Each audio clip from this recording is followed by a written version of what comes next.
देखिए, अब गर्मी का मौसम आ गया है और साथ में हमारे गेहूं की फसल की कटाई का सीज़न भी आ गया है और ये बहुत हृदय विदारक है कि आग की घटनाओं से पूरी पूरी खड़ी फसलें जो है गेहूं की जल जाती हैं और किसानों का बहुत नुकसान होता है।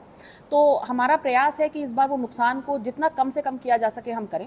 इसके लिए हमने थानों पर पानी की व्यवस्था सुनिश्चित करवा रहे हैं। साथ ही में जो भी विद्युत की तारें ढीली हैं वो टाइट करवा रहे हैं।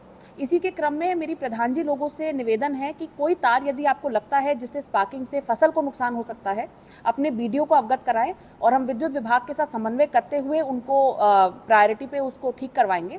साथ में आप लोग अपने गाँव में पानी की व्यवस्था अवश्य रखें, क्योंकि जब ये ऐसी घटनाएं होती हैं तो बिजली को बंद कर दिया जाता है और ट्यूबवेल वगैरह न चल पाने की वजह से पानी की उपलब्धता ही नहीं हो पाती है। तो गाँव में खेतों में पानी की व्यवस्था कम से कम हम लोग रख लें। साथ ही में जितनी भी कंबाइन मशीनें हैं उनके साथ एक अग्निशमन यंत्र और साथ में बालू की बाल्टी को रखना अनिवार्य किया जा रहा है। तो आप भी इसको ज़रूर इंसिस्ट करें कि ये व्यवस्थाएं हो तभी कंबाइन मशीनें चलाई जाएं खेतों में।